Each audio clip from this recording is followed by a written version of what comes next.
stretched the range of the electric guitar with a roaring riff that still reverberates to this day.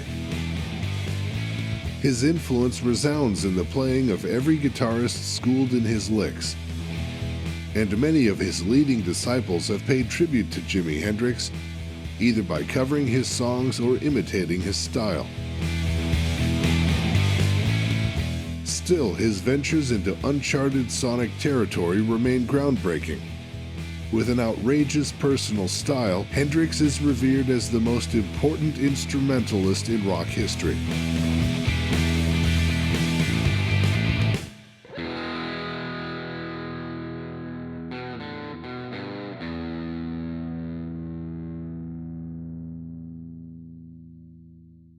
He wasn't just a blues guitarist, just a rock guitarist, just a jazz guitarist. He could play all those styles, and then he found a style that assimilated all of them. He differed from the top acts at that time. And I mean, his sound was so different than the Beatles or the Rolling Stones. He didn't really care where his music was going chart-wise. It was more trying to reach people's souls and give them some sort of direction. But where did his management want to take him? Where did he creatively want to go? That was all up in the air. If you want to use the phrase, what if, Hendrix is your man, because we'll never know. He only did a handful of records the way he wanted, and then he died. But what's interesting is it keeps him forever trapped in amber. He can't grow old. He is always the innovative, young, artistically restless Jimi Hendrix. While he is worshipped by many as the greatest guitar player, Hendrix was a wildly innovative man eager to escape the shackles of interpretation. The straight musical trends and social contradictions of his time did not stop him from becoming one of the highest-paid rock stars of the 60s. His raw talent and restless fascination with the expressive power of sound reveal a visionary man who only wanted to create. His ever-expanding musical style was rooted in soulful improvisation that stretched out in directions he never got to pursue. Despite the setbacks he encountered on his journey, his iconic imprint on popular culture stands undiminished, and his concomitant record sales continue throughout the world. With exclusive footage, live performances, and interviews from people who've met him, we revisit the iconic moments and cautionary stages of Hendrix's catapulting rise to fame. Many guitarists have imitated his technique. Few have mastered it, while none at all have matched it. His limitless influence on modern music and popular culture stands undiminished as his record sales continue throughout the world. If you think of rock and roll is what it is, it's like a placid pool. Hendrix is like throwing a stone or a brick into that pool.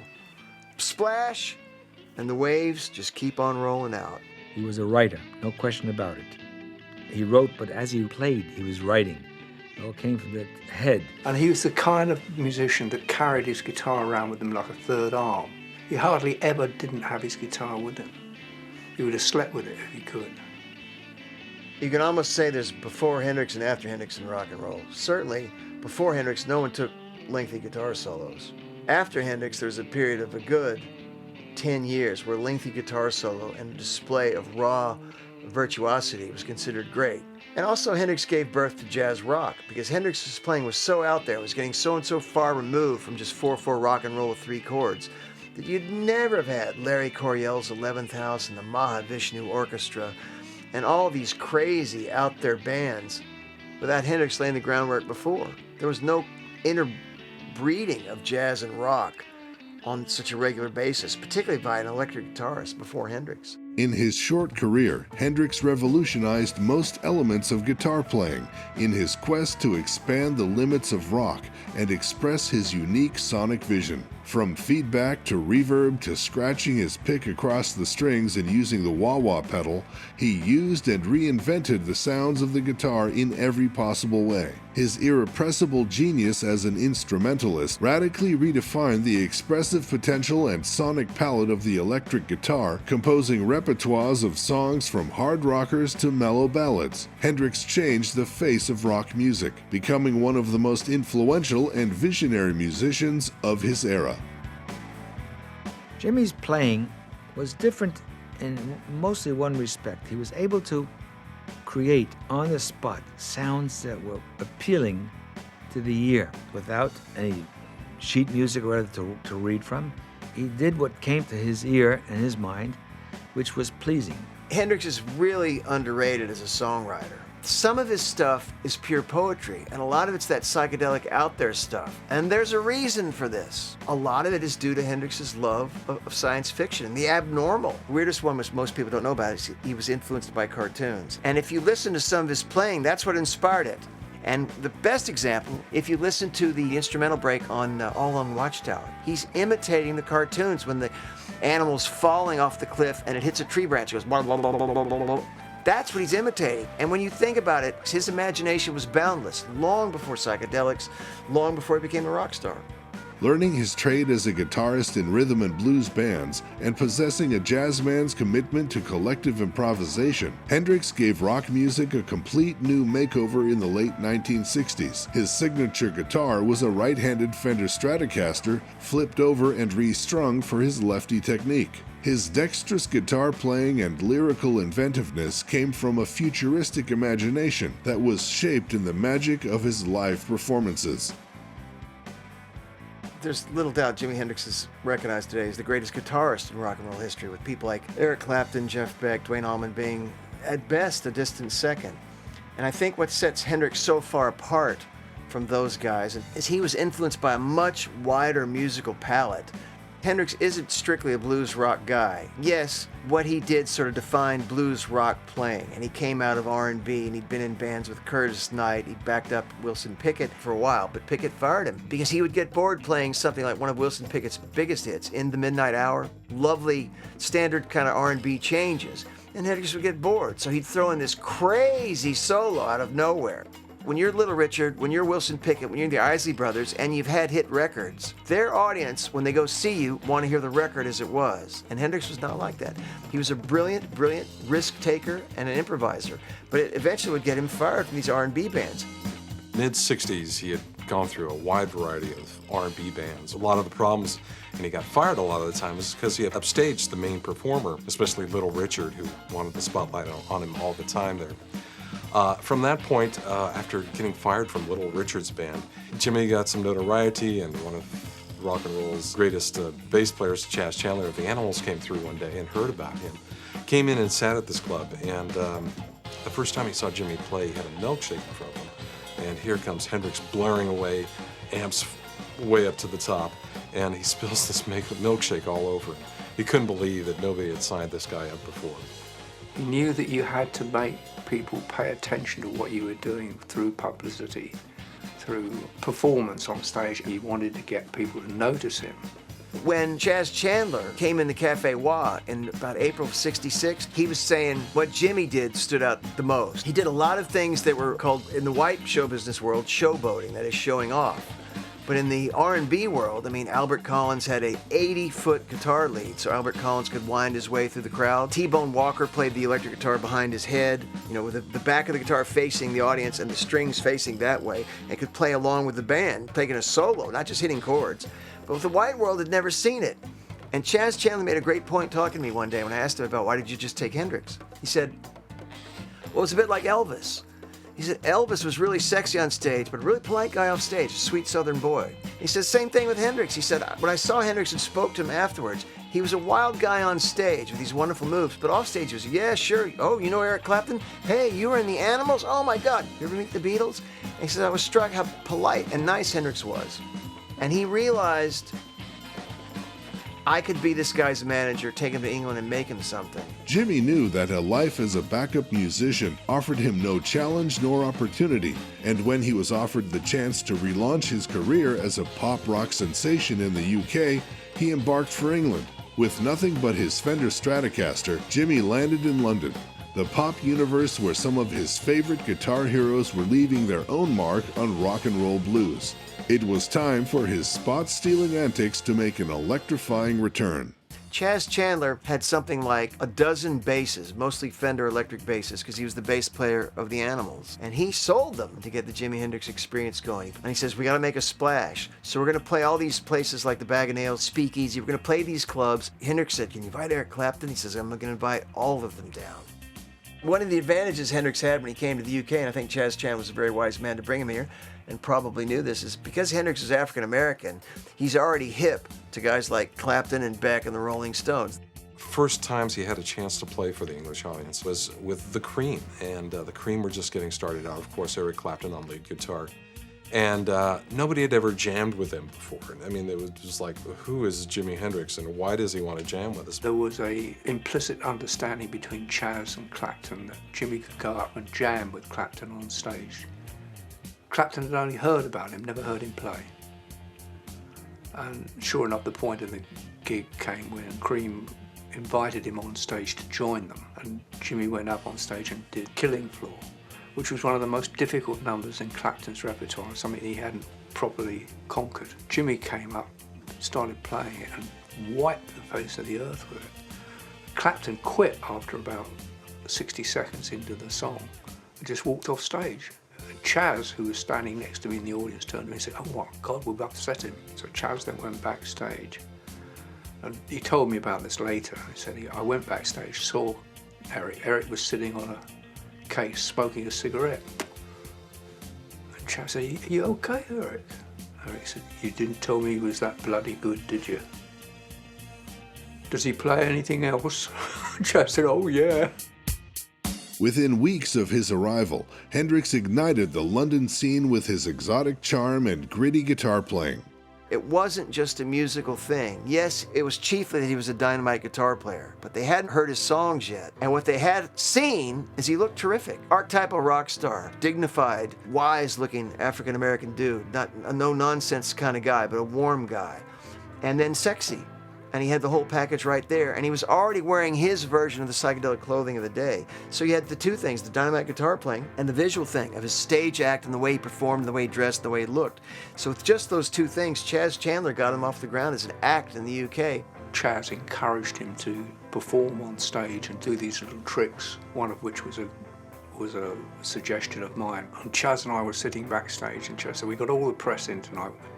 You're a journalist, Keith, come on, how do we steal all the headlines?"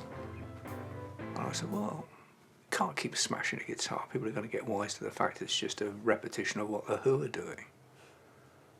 It's a shame you can't set fire to the guitar." The act, the showmanship, were a part of Chas getting him in the front line, getting press attention and publicity. Then you could lead them to the fact that he happened to be technically brilliant as well. And his other problem with Jimmy, of course, was to get him to sing, because he didn't sing.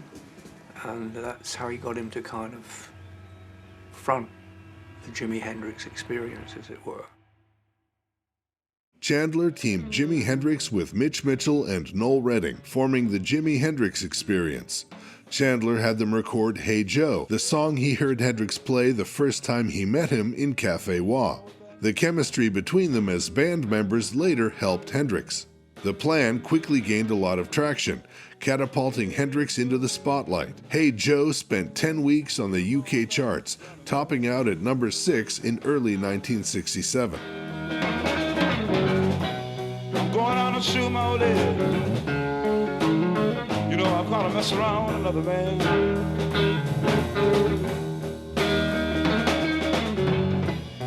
Going out and shoot my old lady. You know, I'm gonna mess around with another man, and that ain't too cool. Hey, Joe, I say, I heard you shot your woman down, you shot her down now. Hey, Joe, I heard you shot your woman down, you shot her down. I think I very swiftly realised that Jimmy had abilities far beyond a jazz guitarist when he got the experience around him. Noel Redding and Mitch Mitchell are often kind of like dismissed as sidemen. They were much more important than that. They were a part of this package that focused attention upon Jimmy and set him in a beautiful diamond-like setting.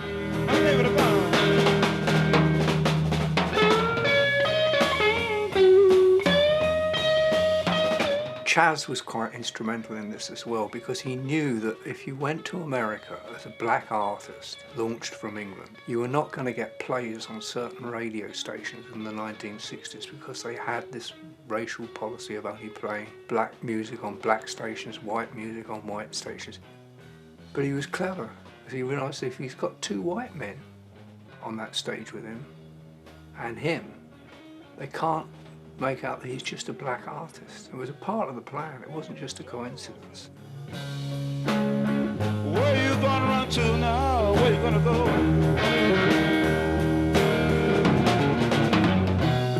Hey Joe, I said, where you gonna run to now? Where you gonna go?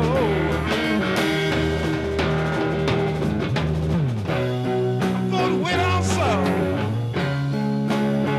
way down to Mexico way.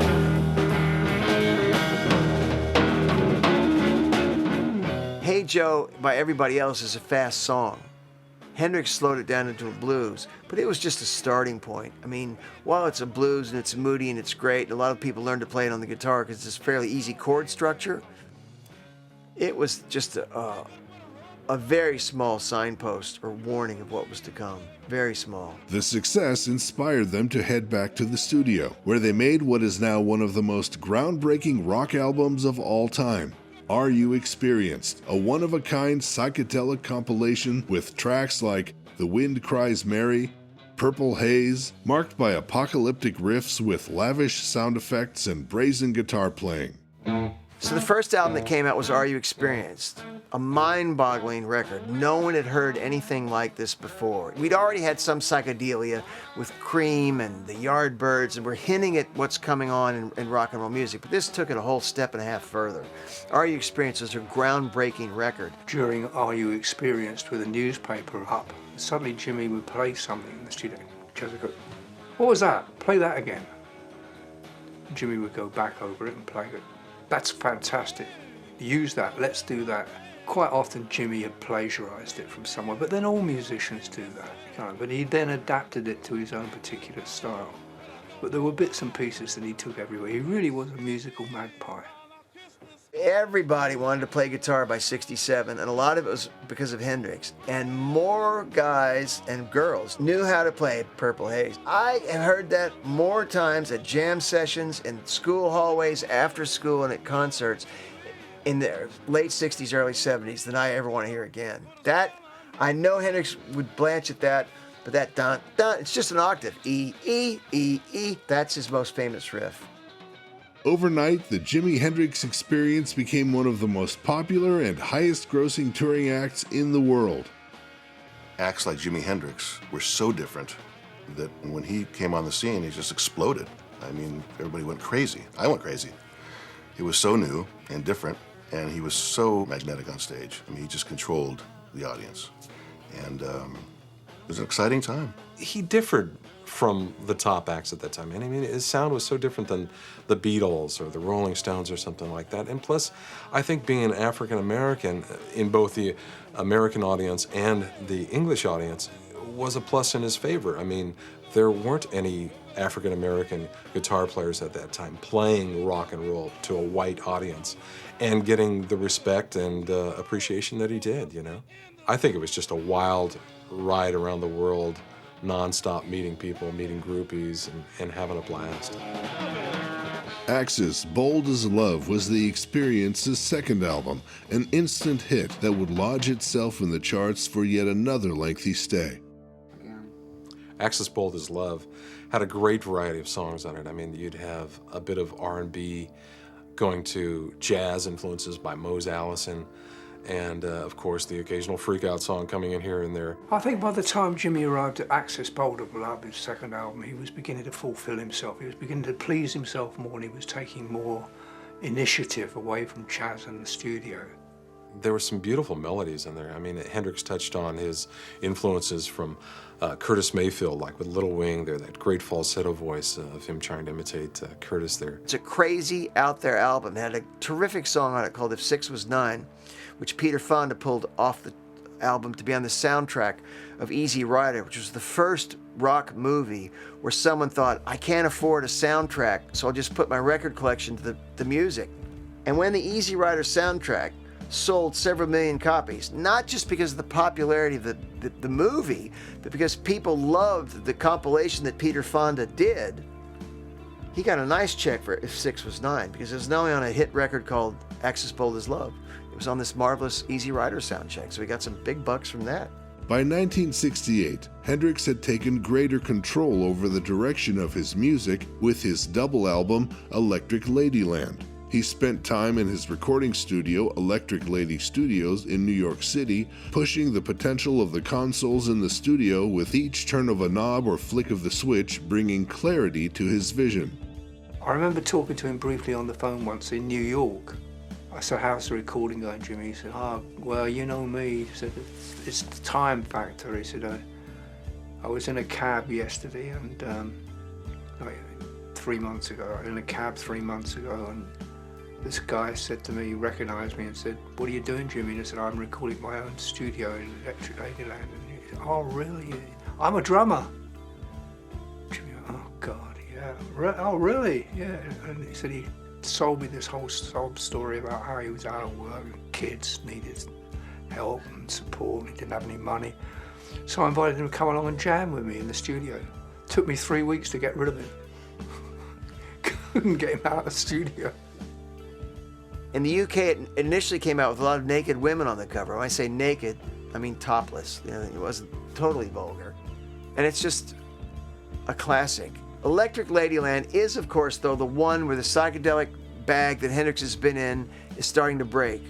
He's starting to get out of the mold. You just start to hear it. He does that marvelous cover of All Along the Watchtower by Bob Dylan that everyone is so influenced by. So influential is that song that Dylan does that version today. Dylan doesn't do his version. He pays homage to Hendrix with the Hendrix-style version when you see Bob live. Electric Ladyland, it was Jimmy's chance to stretch out in the studio. Here's a double album, his first double album. And of course, I mean, there was some great extended jams in there. I don't know if it was quite the album that he really wanted to have come out completely. He was unsatisfied with the sound. He really wanted this three-dimensional sound where music would come at you at what later developed as quadraphonic sound. And they're still developing it now with a 5-to-1 digital sound. But the music was great, and it was just an opportunity for Jimmy to really bring in some of his friends like Steve Winwood, Jack Cassidy from Jefferson Airplane, and just have a great time. And that was probably one of his best out recordings ever. During the recording of Electric Ladyland, Chaz Chandler called Hendrix and said, I can't deal with this anymore. I'm throwing up my hands here. You make me want to scream. It was the album, I think, that saw the end of the relationship between Jimmy and Chaz Chandler. Chandler sold his share of the management company to Mike Jeffrey. Hendrix went from a disciplined recording regimen to an improvised chaos that agitated his reputation as an image-focused performer and wildly innovative musician. The effects of these events can be reflected in the musical style of the album that indicated Jimmy's relentless need to divert and escape whatever image his fans would make of him. Chaz said to Jimmy, you cannot have these people around you, these dealers, and these people that are wasting your life away for you, financially and emotionally and physically. When Chaz sat down with Hendrix and said, I can't go on like this. We've got to straighten this up and get rid of some of these hangers-on. We need to do this, this, and this. To his surprise, Hendrix said, no, this is me, this is my new direction, this is what we're doing. So they had a parting of the ways. He knew that losing Chaz would be very important to him because Chaz had been the guy who'd stood by him in the really difficult times, sold his guitars to get him to England. He knew he could trust him. Whereas he couldn't trust Mike Jeffries, but he was contracted to Mike Jeffries and he was frightened of him. There are different reports that he had possibly connections to the mafia. Several people have told me that the concert at Madison Square Garden, the final Band of Gypsies concert, that Michael Jeffrey possibly slipped Jimmy some bad acid.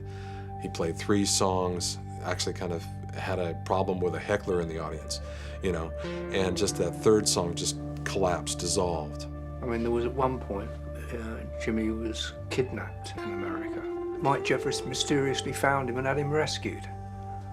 The suggestion was that Mike Jeffries also had him kidnapped, which is how he knew where he was, which got him further in debt to Mike Jeffries emotionally. And he already had him in debt to him financially and indeed contractually. So he couldn't move, and when Chaz said, well, look, it's either them or me, Jimmy took the easy way out. There's a lot of darkness that needs light shed on it in this element of Jimmy's career. but we'll never know. He died over Spain around 73 in a mid-air crash or explosion. Hendrix was an obsessive perfectionist in the studio who would do retake after retake until it was done to his perfection.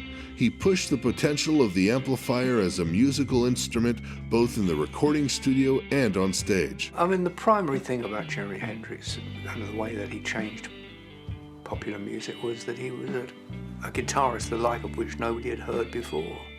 Well, he represented it. I mean, his music, the way I guess he lived, on stage, it was real free, the way he played. No show was the same. People that went to see him play at one point at the club, the Bag of Nails, all the superstars of the time, the Eric Claptons, came to listen to him. And they all went away absolutely staggered. In fact, I bumped into Townsend leaving that club. I said, "What do you think, Pete?" And he said, "I'm going to concentrate on songwriting." And he meant it. He meant there was no point in pursuing some kind of excellence on the guitar anymore because Jimi Hendrix was so far in advance of anybody else, nobody was going to catch him. There's an element of Hendrix, he's sort of a Dadaist in the Dada art movement. He just does what he does because he feels like doing it. It's absurd, and it shows how absurd life is. And it kind of brings a mirror up to his audience and allows them to look into the mirror and say that they're kind of absurd. I think he did things in the moment, and he did things because he wanted to, and there was not a lot of thought behind it. I didn't mean that in a nice way. I mean it because he felt it in his heart that it's time to play blues. And Hendrix was an improviser. Hendrix is a big, big improviser. When you see like Foxy Lady or Purple Haze or Burning the Midnight Lamp on a live album and you play them back to back with a studio version, well, they start and stop the same, but in the middle it's up for grabs because he was a brilliant improviser. Example, Martin Luther King is assassinated and a lot of people canceled their tours. The Experience is on the road in the United States, and they went on stage the next night, I think it was Chicago, and Noel Redding told the most wonderful story. He said, we walked on stage, Jimmy said a few words about the death of Martin Luther King, and he just started playing by himself. He didn't look at me or Mitch. He started playing this, and we looked at each other, and they just came in. A sort of a slow, bluesy kind of jammy thing. And Noel said we played this beautiful, like 6 or 7 minute piece of instrumental music we'd never played in our lives. We just joined in with Jimmy, and after a few minutes of us playing, Jimmy turned around and gave us a smile like, thanks guys, this is what I wanted. And they finished, and then Jimmy sort of nodded and said something and did the show. But that's Hendrix, that's our guy. That's what he felt at the moment, so let's do it. If I don't feel like burning or smashing my guitar, I'm not gonna do it. I think there was always that deep spirituality, especially in gospel, rooted deep into him. And he spoke about that a lot of times too. He wanted his music to be called sky church music, and to his concerts to be more kind of like a revival where people wouldn't just sit there and listen, that they would actually get up and dance and be part of the music and maybe even bring their own instruments and jam along. There was instant acclaim from his peer group, the musicians that were other guitarists that knew what was going on. And as soon as they heard him, they went, wow, you've got to see this guy. He's something else.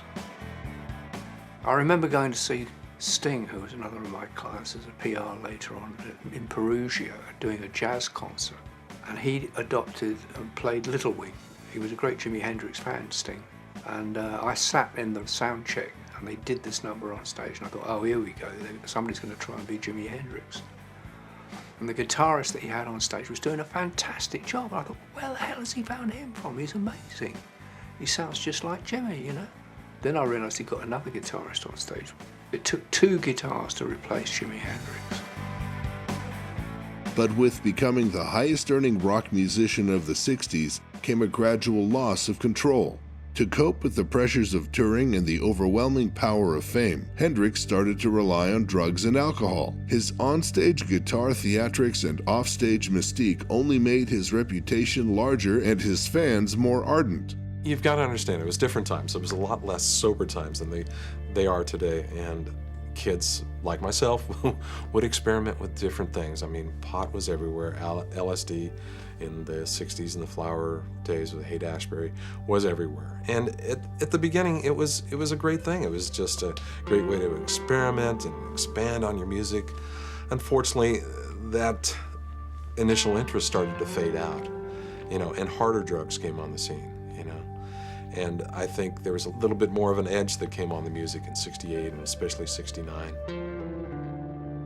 he was looking for directions the whole time and not finding them, because large of the time his brain was addled from these drugs that he was taking.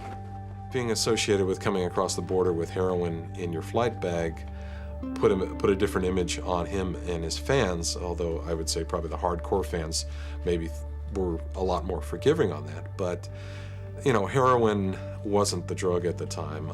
Cocaine was just starting to rear its ugly head, and he admitted that he had tried cocaine several times. And you can burn yourself out very quickly doing that kind of thing, and also come to grief quite quickly doing it as well. You might get a little quick, short burst of inspiration of some sort, but it's not very long term. And the effect upon your physical well-being and mental well-being is quite disastrous in the long term.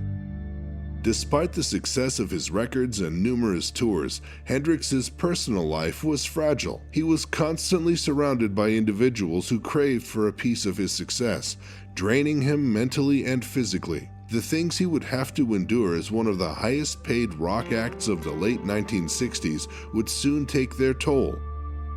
When you met him, he was very softly spoken, very timid off stage, and not at all the kind of character that people saw when they went to a concert where he threw himself around, played guitar with his teeth, set fire to his guitar. He was a disciplined young man by his father, Al Hendrix. He said yes and no and please and thank you. Just a really sweet, nice guy. But if you're from an impoverished, low-income background and the money starts rolling in, you don't really question where it came from. And Hendrix was no exception to that rule. The money was coming in. He knew he was rolling in the dough. Unfortunately, when you're rolling in the dough, the vultures come out, and there's a lot of speculation as to what was going on with Hendrix. He was paranoid. He didn't really want to play these shows to these rock concerts and get back home to the States and settle back down with his family. So the band is dissolved. Yet the contracts still required him to play Paris and Belgium and possibly even Japan, and so there was that pressure on them there too. Meanwhile, the record companies are demanding new product. You know, there hasn't been this fourth studio album that they've been promised in a year. So a lot of things are overdue. Hendrix was not immune to being hit up by ridiculous demands of various people in the shady undergrowth of the financial world. Michael Jeffrey kept a tight leash on Jimi Hendrix. He was his cash cow. The original experience, the three-piece band, was what sold posters, what sold records, 45s, LPs, eventually cassette tapes later on. And that was the moneymaker. That was the money. Unfortunately, Jimmy never saw that money and had to ask Michael Jeffrey and other people in the company for allowances, like a little kid. Michael, can I have $500 for this weekend to go out and play and do what I want to have and have some fun, you know? And I don't think Jimmy at the time really knew where this money was going. All these thousands of dollars that were made at these concerts and other appearances was just disappearing. Unfortunately, Jimmy wasn't a really good businessman either. I mean, he'd sign a contract here and there, and, you know, drugs were flowing freely. So there wasn't really a way at that time, unfortunately, for him to keep an accurate record where his money was going. It's sad that Hendrix, the greatest grossing, most money-generating rock star of this period in the 1960s, right? He's number one. We had his finances in such a mess. The demands of touring and studio work took its toll on the group, and in 1969 the experience had disbanded. Legal complications from an old contract predating his British sojourn froze his recording royalties, necessitating constant touring to pay the bills, and his audiences were reluctant to allow him to progress beyond the musical blueprint of his earliest successes. Jeffrey went out of his way to make life difficult for Hendrix. He would book him in Toronto one night, and then he'd have him booked in Miami, and then the next night he'd do one night in California, and he kept him exhausted, he kept him dependent, and he kept him under control. As a musician, he was one city to the next, no place to call home, no family life to speak of, no really permanent or long-lasting relationship in his future.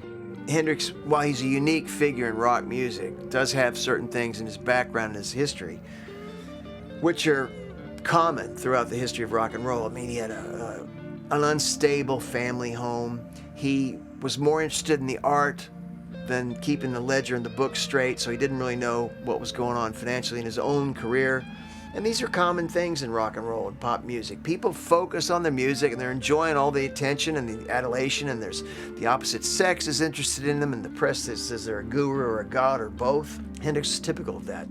He was easygoing to the point where he really was too easygoing. You know, he would be whatever you wanted him to be. I mean, in his struggling days, it was more understandable than later. And it caused Chaz an enormous amount of trouble later that he had all these contracts around that he'd signed over his rights for record production, recording, artists, etc., etc. Chaz had to get him out of all those contracts. Hendrix was frustrated by legions of white fans who only saw him as a racial stereotype instead of a serious musician. While the UK has racial tensions, they're obviously nothing like mid-60s America. And it's interesting to note that Noel Redding and Mitch Mitchell have both said they didn't feel they were in a band with a black guy, as most Americans, white Americans would have. They felt they were in a band with a Yank. We would go here and we'd go there and we'd think, yeah, we're playing with an American. And Noel Redding said, but when we stopped in Louisiana to get some fuel for the truck, Jimmy wouldn't leave the car to go into the rural Louisiana shop to get a drink. You know, white-owned petrol station. And Noel Redding said, that was when I realized in England, Jimmy was an American. But once we went to the States, particularly down south, he was a black man. Hendrix may have been the first black sex symbol American whites embraced. At a time when a black man could be killed for being with a white woman, Hendrix was surrounded by white groupies, flicking his tongue and grinding his guitar before thousands of cheering white girls. Hendrix united white and black American pop music audiences in the way that few people have. I don't know how bad the racial problem was in England for Jimmy, but certainly it was there in America. When I flew out to America with Jimmy for the Monterey Festival, he had 3 chances of not getting a cab in New York in those days, in the early 60s. 1 of you had long hair, 2 of you were black, and 3 of you were hippie. Jimmy made it on all 3 counts. So not only would they not stop, they'd try and run him over. I used to have to hide him in a doorway and then step out and hail the cab. And then I would get him into the cab, and the cab driver would start in with, "What's that piece of shit you got in the back of my cab?" I think you should drive to the nearest police station and we'll have a little chat about civil rights.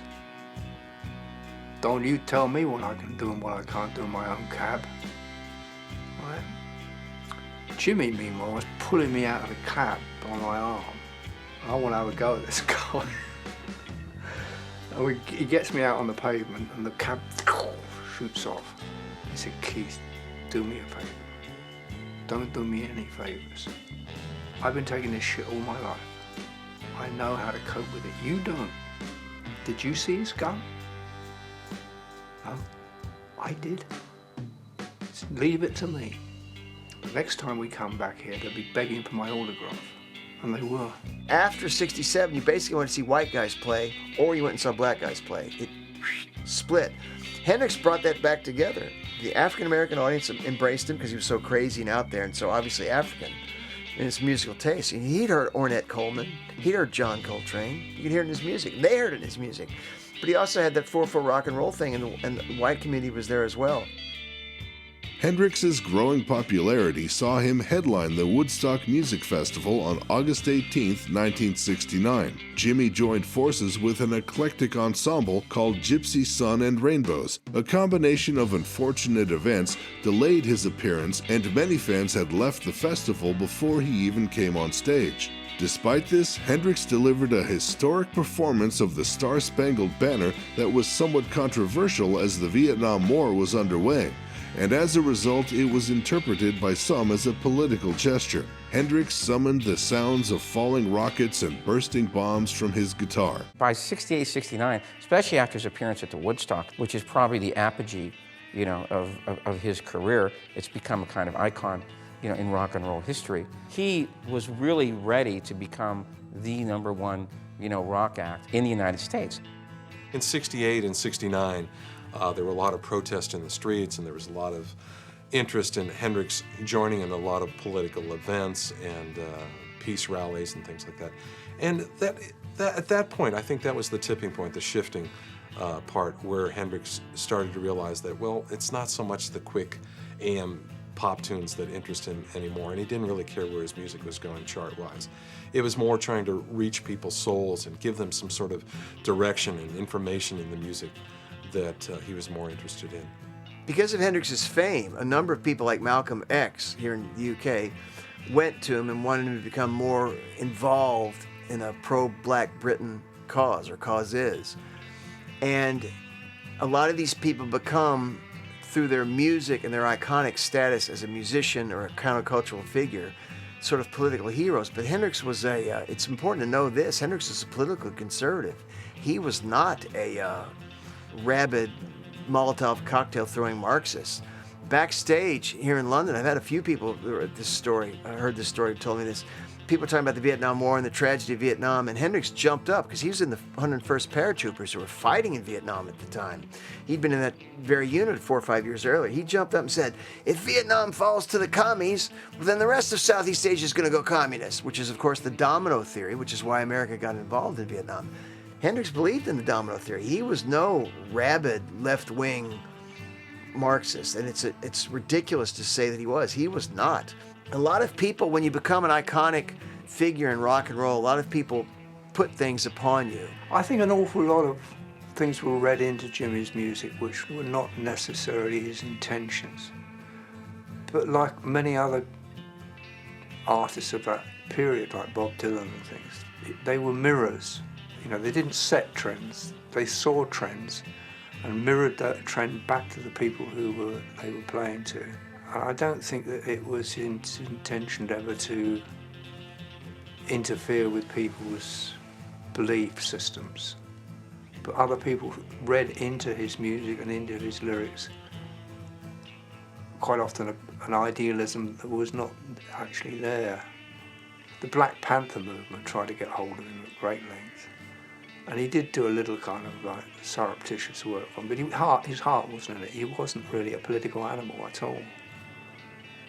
He was a musical animal, and he wanted his music to speak for itself.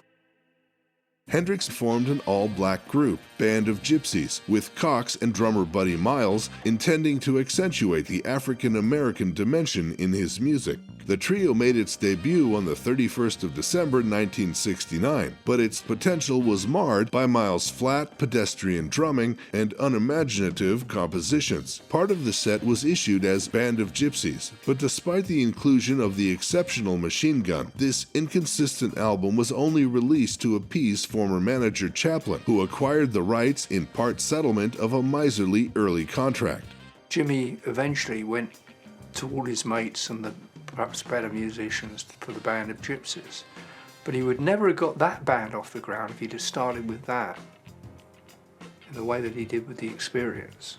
Band of Gypsies wasn't an entirely deathly serious project. He recorded a weekend at the Fillmore, had this gold record, everyone's happy. After this point, the records that come out, as brilliant as they are, they're all slightly a hodgepodge of tracks previously recorded by Hendrix at different points. Yes, Hendrix signed off and approved The Cry of Love, but by the time it came out, he died. And it was really a pretty sloppy job. In many cases, some of those albums in the 70s and into the early 80s, they had re-recorded backing tracks. Well, what's up with that? We want to hear what went down in the studio when Jimmy was there. We don't want to hear new drums and bass overdub. Did some great concerts at the Fillmore East and some wonderful recordings, but it wasn't the experience. It wasn't the Jimi Hendrix experience, which sold in America, was sold all around the world. When he sort of formed Band of Gypsies, he kind of moved himself away from the rock media mentality quite a lot, and not really getting it together with the musicians that he was working with. You know, he had more freedom, but it wasn't producing a direction. The Band of Gypsies broke up after a mere 3 concerts, and initially Hendrix confined his efforts to completing his Electric Ladyland recording studio. He then started work on another double set, the unreleased First Rays of the New Rising Sun, and later resumed performing with Cox and Mitchell. He was floundering, and he knew that his music was losing momentum in terms of its commerciality. In the beginning, there were a few white critics in some of the rock magazines that totally didn't understand it and said, well, what are you doing, you know? get back to the original format. And that's what Michael Jeffrey did in 1970. He took an attempt to reform the original experience with Mitch Mitchell and Noel Redding, and did an interview with Rolling Stone magazine in February of 1970, saying that here they are, they're back together again, you know, like the Beatles, the Monkees, they're back together again, kids. And here they're going out on the States, they're going around the world, and buy your concert tickets now.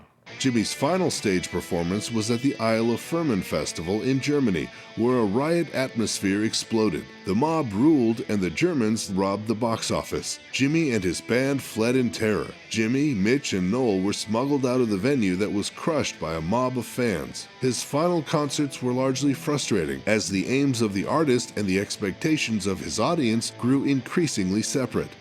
It was billed as this, again, like Woodstock, this love and peace festival. And the posters at the time reflect that. But when they arrived, there was a storm going on. There was total chaos in front of the stage and behind the stage. When he got on stage, I mean, he was booed. You know, here's Jimi Hendrix, you know, one of the top acts on this 3-day festival, and he's booed on stage, and he had words with the crowd. But he went into a very short set, was anxious to get off stage. I mean, people were throwing things at him. When they started to pack up the group, and the roadies were getting things together, he was threatened with a knife backstage. One of the roadies was threatened with a knife backstage. The Hells Angels at the time burned the stage down. So it was total chaos and confusion. I mean, the hippy-dippy thing had died and moved on, and here was these hippies at the time that were a little bit harder edged than what had happened in the 67, 68 period. Hendrix had commented several times to people that he didn't think he'd live to a ripe old age. He said, I might be gone by the time I'm 28, and he wasn't far wrong. In the early morning hours of September 18, 1970, Jimmy was found dead in the basement apartment of the Smarkand Hotel, a tragic event that is widely disputed to this day. Jimi Hendrix's death is something that people have conjectured about for ages. My knowledge of it, which is gleaned from people like Chaz and Eric Burden and people that were close to him, was that it was no more than an overdose of alcohol on the pills that he'd taken that night. Some people say that Jimmy would probably want to go back to his hotel room at the Cumberland, but his black and white Strat, one of his favorite guitars, was at Monica's flat there, so he returned with her. You know, he was having a cold when he got to England and Germany. He was fighting that. He was tired. He hadn't slept for about 3 days.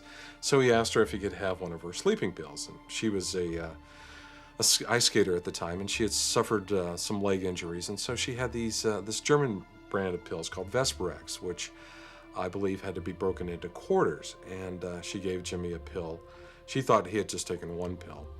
But these pills were scattered when she returned and were all over the floor, and she figured he had taken 9 pills.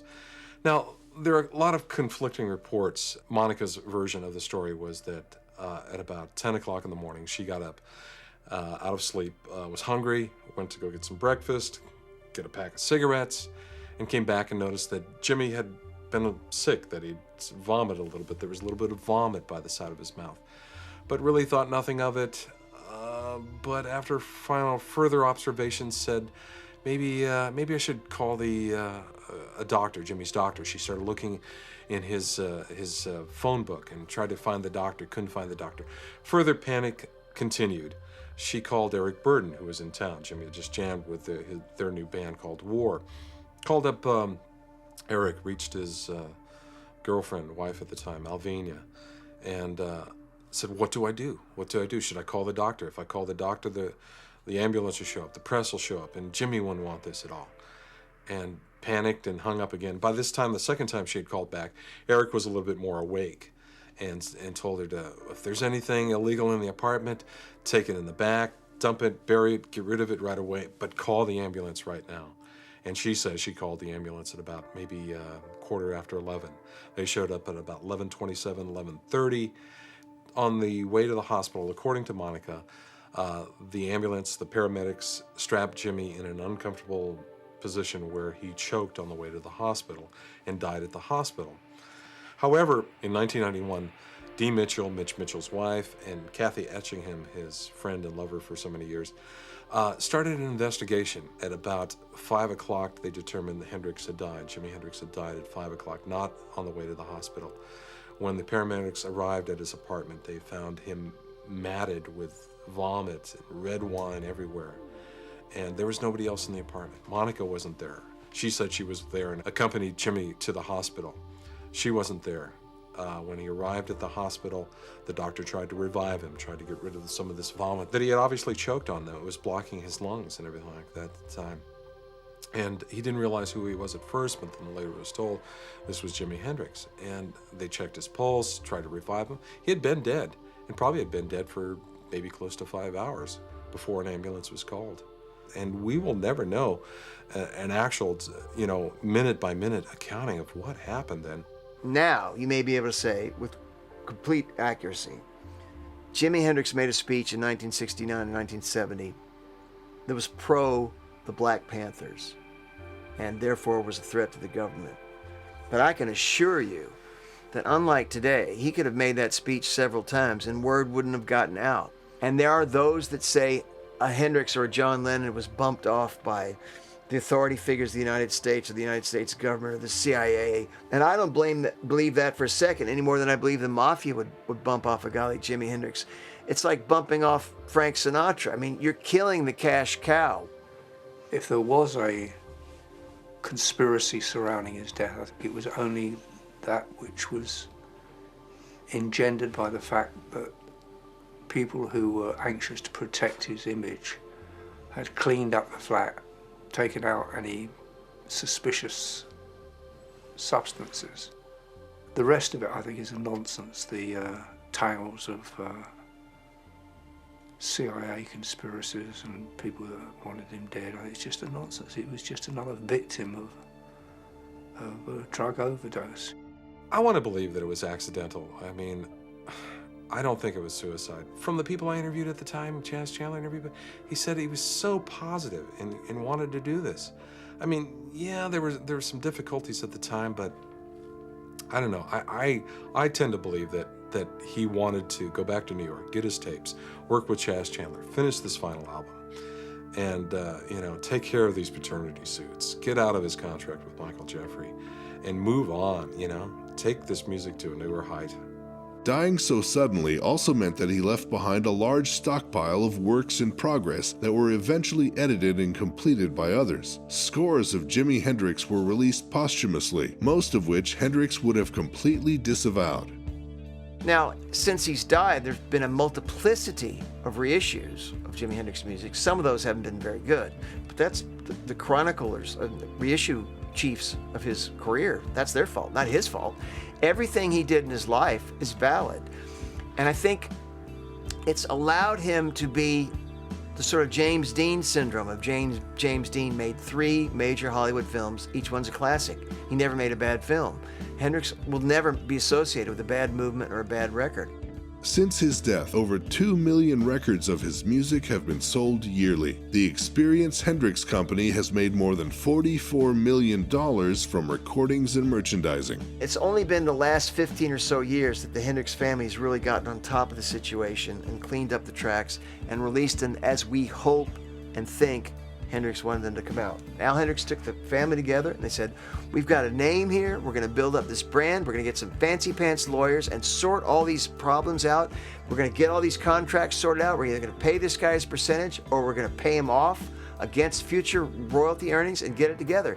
For Hendrix, the thunderous drama of his hard rock band was but a fraction of what he aspired to. He wanted to return to his jazz roots, compose more complex ensembles, as he grew tired of improvising endlessly in front of a rhythm section for audiences waiting for him to smash or burn his guitar. Still, in his all-too-brief career, he managed to combine and extend the soaring improvisational transcendence of John Coltrane, the rhythmic virtuosity of James Brown, the bluesy intimacy of John Lee Hooker, the lyrical aesthetic of Bob Dylan, the bare-knuckle onstage aggression of The Who, and the hallucinatory studio fantasias of the Beatles.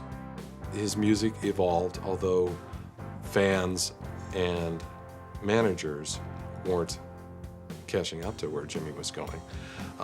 Had he had a chance to live and evolve that music and maybe get into playing with some of his friends like Miles Davis and expanding on a jazz scene and a different type of funk groove at that time, I think the rest of us would have caught up with him.